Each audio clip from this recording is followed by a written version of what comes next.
आप सबको एक फ़िल्म तो याद होगी, डरना ज़रूरी है, जो कि बहुत सारी शॉर्ट स्टोरीज़ पर बेस्ड थी। उसी फ़िल्म की एक स्टोरी राजपाल यादव और सुनील शेट्टी पर बेस्ड थी, जिसमें राजपाल यादव एक एलआईसी पॉलिसी बेचने वाले एक एजेंट बने हुए थे। उसी कहानी में राजपाल यादव का एक बहुत ही मशहूर डायलॉग है कि एक्सीडेंट्स आर नेवर प्रेडिक्टेबल, हादसे बताकर नहीं होते। तो आज ऐसे ही कुछ अनप्रेडिक्टेबल हादसों के बारे में बात करेंगे, जो कि बॉलीवुड की one of the famous character artist Urmila Bhatt ji की लाइफ में घटे हैं।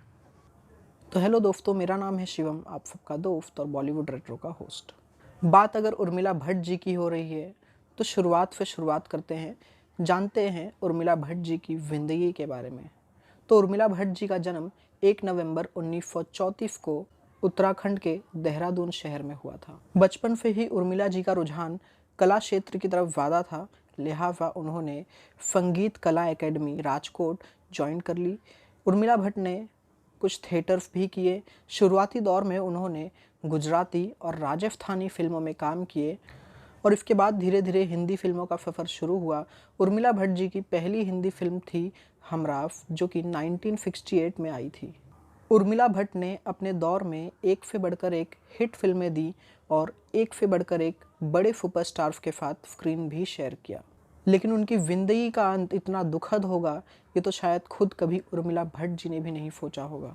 उर्मिला भट्ट जी को शायद आप में से बहुत लोग नहीं जानते होंगे, मगर उर्मिला भट्ट जी ने अमिताभ बच्चन, ऋषि कपूर और धर्मेंद्र जैसे बड़े सुपरस्टार्स के साथ स्क्रीन शेयर किया है। उर्मिला भट्ट उन कुछ सशक्त अभिनेत्रियों में से थी जिन्हें किसी भी तरह का रोल दिया जाए वो उसे बखूबी निभाती थी, फिर वो चाहे कोई कॉमेडी रोल हो या फिर कोई सीरियस किरदार। उर्मिला भट्ट जी ने अपने करियर के दौरान करीब 130 फिल्मों में काम किया और ज़्यादातर फिल्मों में वो बड़े सुपरस्टार्स की माँ का रोल निभाती रहीं। उर्मिला भट्ट जी ने अमिताभ बच्चन, धर्मेंद्र, शत्रुघ्न सिन्हा, शशि कपूर, प्रेम चोपड़ा, डैनी डेंगजोंगपा, रंजीत, ऋषि कपूर और हेमा मालिनी जैसे स्टार्स की माँ का रोल अदा किया है।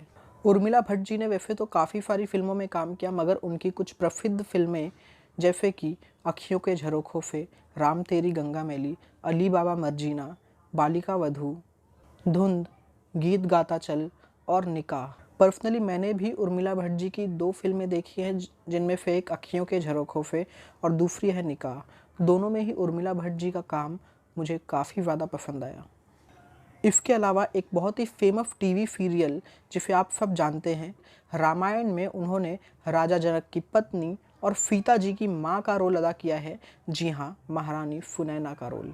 इसके अलावा यूट्यूब पर आप सबको याद होगा एक शो है तबस्सुम टॉकीज़, जिसमें आप उर्मिला भट्ट जी का एक इंटरव्यू देख सकते हैं। उस इंटरव्यू में उन्होंने लाइव एक्टिंग करके बताया है। उस एक्टिंग को देखकर आप उर्मिला भट्ट जी की अभिनय का अंदाज़ा लगा सकते हैं। उर्मिला भट्ट वाकई बेहद ही सुलझी हुई और एक काबिल अभिनेत्री थी, मगर 22 फरवरी 1997 का वो दिन उर्मिला भट्ट की ज़िंदगी का वाकई मनहूस और एक काला दिन माना जाता है। 63 साल की उर्मिला भट्ट मुंबई के जुहू में अपने घर में अकेली रहती थी। तभी कुछ गुंडे उनके घर में घुस आए और अभिनेत्री को रस्सी से बांध दिया। इसके अलावा उन्होंने उर्मिला भट्ट जी के घर के सारे कैश और गहने जेवरात लूट लिए। जाते जाते उन्होंने उर्मिला भट्ट जी की हत्या भी कर दी। बदमाशों ने उर्मिला भट्ट जी का गला एक धारदार हथियार से रेत दिया और उन्हें मौत के घाट उतार दिया।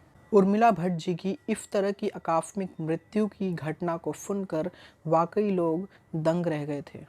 आपको बता दें कि उर्मिला भट्ट जी ने गुजराती थिएटर एक्टर और डायरेक्टर मार्कंड भट्ट जी से लव मैरिज की थी। दोनों के 2 बच्चे हैं, एक लड़का और एक लड़की। इस वीडियो में इतना ही। Take care, bye bye.